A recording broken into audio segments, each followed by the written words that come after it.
दिल्ली विधानसभा चुनाव के लिए कांग्रेस पार्टी की लगातार दूसरी गारंटी आज जारी हुई है, जिसमें 25 लाख रुपए चिरंजीवी योजना जो राजस्थान में उसके तर्ज पे कांग्रेस पार्टी ने जारी की है। दिल्ली के सभी नागरिकों के लिए 25 लाख की स्वास्थ्य गारंटी। हमारे साथ कांग्रेस पार्टी के वरिष्ठ नेता गुरदीप सिंह सप्पल साहब है। सप्पल साहब, ये इसको गेम चेंजर माने दिल्ली विधानसभा चुनाव में कांग्रेस ने जो राजस्थान के तर्ज पे दिया है?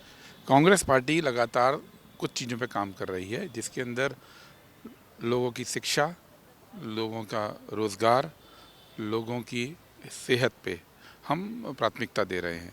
जब राजस्थान में हमारी सरकार थी तो राजस्थान के अंदर हम लोग 25 लाख तक का मुफ्त इलाज की व्यवस्था करते थे।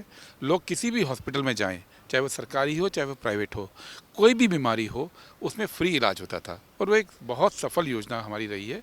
उसी योजना को हम दिल्ली में भी एक्सटेंड करेंगे और जब राजस्थान जैसे बड़े प्रदेश में ये सफलतापूर्वक कांग्रेस ने दिखा दिया है तो दिल्ली में निश्चित तौर पे ये ऐसी योजना होगी जो आम लोगों को फ़ायदा पहुंचाएगी, क्योंकि कोविड के बाद से ख़ास तौर पर लोगों ने जो देखा है कि महंगे इलाज की वजह से उनके पूरे के पूरे परिवार का भविष्य खतरे में आ गया है।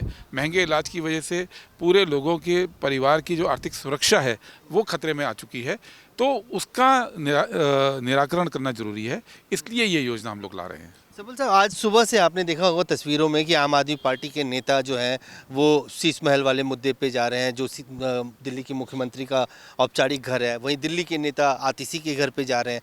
इसको किस तरह से देखते हैं, ये शीश महल वर्सेस ये जो हो रहा है प्रधानमंत्री का घर? कितना ये दो पार्टियों की नूरा कुश्ती है। दोनों तड़क भड़क में विश्वास करते हैं, बोलें कुछ भी। बीजेपी उनका क्रिटिसिज्म कर रही है कि वो शीश महल में रहते हैं, लेकिन प्रधानमंत्री का आवास 450 करोड़ का बना रहे हैं। केजरीवाल प्रधानमंत्री के आवास की आलोचना करते हैं, खुद शीश महल में रहते हैं और देश इन दोनों के पिंग पोंग में फंस गया है। जबकि सच्चाई ये है कि एक तीसरा पक्ष है इस देश के अंदर जो उजला पक्ष है, और उजला पक्ष है जो कांग्रेस पार्टी ने इस देश को दिखाया। 55 साल राज किया, ये लोग तो वहाँ तक कभी पहुँचे नहीं। अभी मोदी जी 10 साल से हैं, केजरीवाल 10 साल से हैं। कांग्रेस पार्टी ने 55 साल राज किया है। खुद गांधी परिवार के 3 प्रधानमंत्री इस देश ने देखे हैं।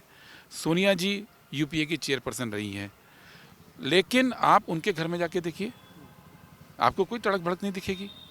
एक सादा जीवन, नॉर्मल, एक जिसको कहते हैं एक टेस्टपूर्ण फर्नीचर, आम फर्नीचर जो है वो उस घर में आपको दिखेगा। अगर आप पूर्व प्रधानमंत्री मनमोहन सिंह जी के घर गए होंगे कभी, चाहे प्रधानमंत्री रहते हुए गए होंगे चाहे आज गए होंगे, आपको कोई तड़क भड़क नहीं दिखेगी। 10 साल पीएम रहे वो, और वही गाड़ी इस्तेमाल करते रहे जो वाजपेयी जी ने बतौर पीएम खरीदी थी। आपको कहीं कोई ऐसा नहीं दिखेगा कि बहुत आलीशान तड़क भड़क की बात की गई हो।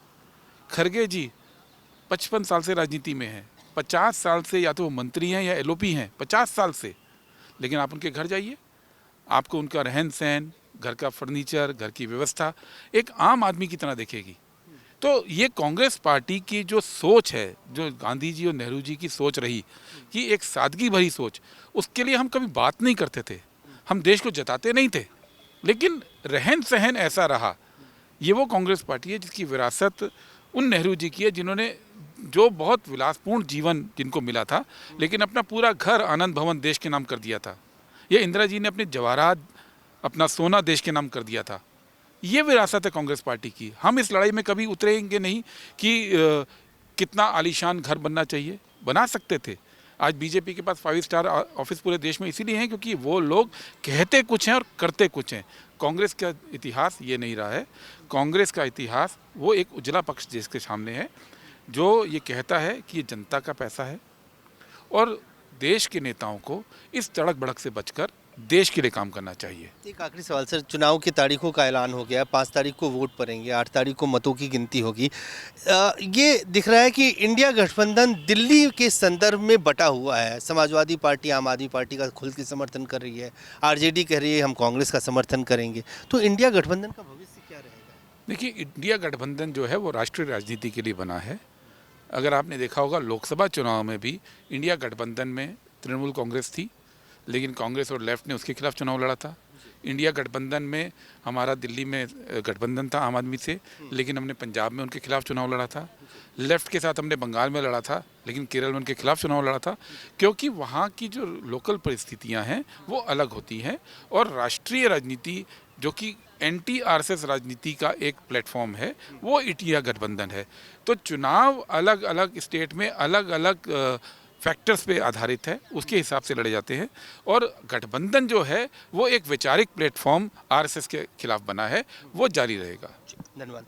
तो साफ तौर से गुरदीप सिंह सप्पल साहब का कहना है कि जो राष्ट्रीय स्तर पर इंडिया गठबंधन है वो एंटी आरएसएस एक वैचारिक विरोध के लिए तमाम राजनीतिक पार्टियां एक प्लेटफॉर्म पे हैं। कैमरामैन फिरोज के साथ अजय झा, दैनिक सवेरा।